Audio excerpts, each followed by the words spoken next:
45 വയസ്സ് കഴിഞ്ഞ ഒരു സ്ത്രീയാണോ നിങ്ങൾ? അല്ലെങ്കിൽ ആ പ്രായത്തിലെ ഏതെങ്കിലും ഒരു സ്ത്രീ നിങ്ങളുടെ കുടുംബത്തിലുണ്ടോ? അതിപ്പോൾ അമ്മയോ ഭാര്യയോ സഹോദരിയോ ആരുമാവട്ടെ. ഈ ചോദ്യങ്ങളുടെ ഉത്തരം യെസ് എന്നാണെങ്കിൽ നിങ്ങൾ ഈ വീഡിയോ മുഴുവനായി കാണണം. നിങ്ങൾക്കറിയാമോ, 45 വയസ്സിന് ശേഷം പല സ്ത്രീകളിലും അസ്ഥികളുടെ ബലം കുറയാൻ തുടങ്ങും. അതും അവർ പോലും അറിയാതെ.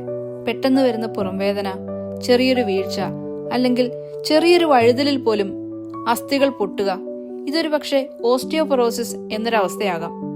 ഓസ്റ്റിയോപൊറോസിസ് എന്നത് അസ്ഥികൾ ദുർബലമാകുന്നൊരവസ്ഥയാണ്.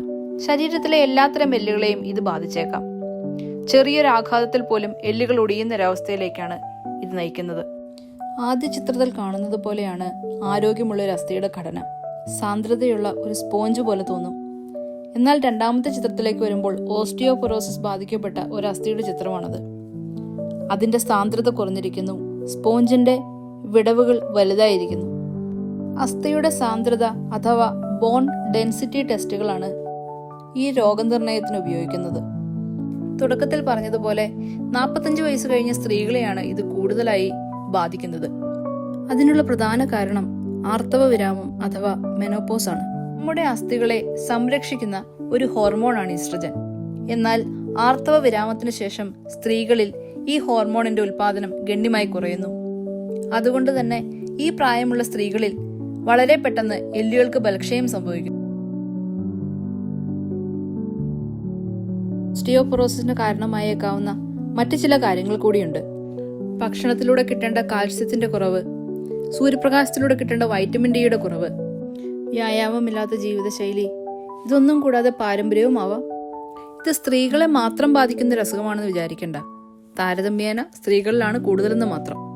പുരുഷന്മാരും ഇതേപ്പറ്റി അറിഞ്ഞിരിക്കുന്നത് വളരെ നല്ലതാണ്. നിങ്ങളുടെ ചുറ്റുമുള്ള സ്ത്രീകളിൽ ഓസ്റ്റിയോപൊറോസിസിന്റെ ലക്ഷണങ്ങൾ തിരിച്ചറിയാൻ അത് നിങ്ങളെ സഹായിക്കും. എന്തൊക്കെയാണ് ലക്ഷണങ്ങൾ? ഉയരം കുറയുന്നത്, വിട്ടുമാറാത്ത പുറംവേദന, വളഞ്ഞു നിൽക്കുന്ന ശരീരഭാവം, ഇത്തരം കാര്യങ്ങൾ ശ്രദ്ധിക്കുക. ഇതെല്ലാം കേട്ട് പേടിക്കണ്ട. ഓസ്റ്റിയോപൊറോസിസ് തടയാനും നിയന്ത്രിക്കാനും കഴിയും.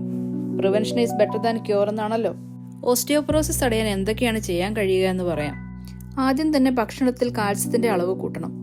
പാല്, തൈര്, റാഗി, ഇലപ്പച്ചക്കറികൾ അങ്ങനെയുള്ളവ ഉൾപ്പെടുത്താം. ദിവസവും ഒരു അരമണിക്കൂർ ഇളം വെയിലത്ത് നടന്നാൽ വൈറ്റമിൻ ഡിയുമായി വ്യായാമവുമായി. യോഗയോ ചെറിയ രീതിയിൽ സ്ട്രെങ്ത് ട്രെയിനിങ്ങോ ജീവിതശൈലിയിൽ ഉൾപ്പെടുത്താൻ കഴിഞ്ഞാൽ അത് വളരെ നല്ലതാണ്. ഇടയ്ക്കിടെ കാൽസ്യത്തിന്റെയും വൈറ്റമിൻ ഡിയുടെയും അളവുകൾ പരിശോധിച്ച് വേണമെങ്കിൽ സപ്ലിമെന്റ്സ് എടുക്കാവുന്നതാണ്.